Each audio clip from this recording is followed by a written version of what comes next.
Welcome back to Time for Nach Sefer Iyov, perek Tezvav of Sefer Iyov. The Malbim at the end of the previous perek noted something quite interesting, which is we've been discussing about why the tzaddikim suffer. That's the Sefer Iyov. But the other part of that question is why the Rishaim prosper. That we haven't yet talked about. There's a mission in perek Iyov which says that you can't understand lo mishilvas harishayim. I think Ein Biadenu is how it starts. It's not in our hands to understand. Lo mishilvas harishayim va'af lo misura tzadikim. We can't understand why shilvas harishayim, wicked people get tranquility, they get good in this world. We can't even understand why righteous people suffer. See, there are these two things we haven't really discussed. One, which is the wicked people suffering, the wicked people prospering, which is interesting because if Iyov is asking a genuine question, he should ask all of them. When Moshe, as it reports in the Gemara in Brachas Tavches, asked Hashem, he says, I don't understand wicked people prospering, don't understand righteous people suffering. In fact, Moshe asked 4 questions. He says he also doesn't understand why some wicked people suffer, some prosper, some righteous people suffer, some prosper. He's asking all the eventualities. He's admitting that he doesn't understand any of them, which is why Hashem says, you're right, you can't understand. But it's interesting, we are missing one. Are they the two sides of the same coin?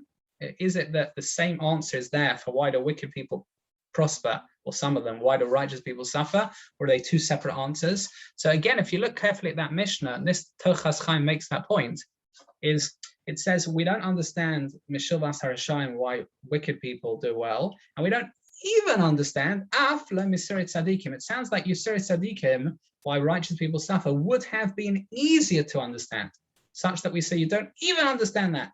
Interesting. Definitely with the Malbim's point in Perek Yud Aleph, it makes more sense because we don't really know who's a tzaddik. It's based on how far you've moved your flag in life. I guess it would therefore, you would have thought it would have been easier to understand why righteous people suffer, given that we don't know who's really righteous, and therefore says the Mishnah Rabbi Yaakov in Perek Yavah, so we don't even understand that. Anyway, back to Perek Tezvav. It's Eliphaz's soliloquy monologue again. What's he saying? So he's criticizing Iyov for deriding so far due to his age, and bring up the fact that he's older than Iyov is older than him, and says that look, he and Bildad, meaning Eliphaz and Bildad, are older than Iyov's father. So what's age got to do with it? He rebukes Iyov's views on Hashgacha Pratis, and for Iyov saying, complaining, causing others to sin as well.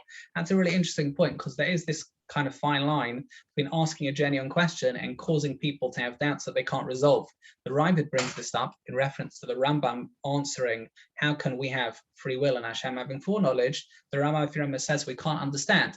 Ask the Ravid, well, if we can't understand and that's what you said, then why bring it up in the first place? To which the Migdal Oz, the commentary on the Rambam, student Talmud of the Rashba, says the famous word, Sheilas Chacham Chatzi Tshuva.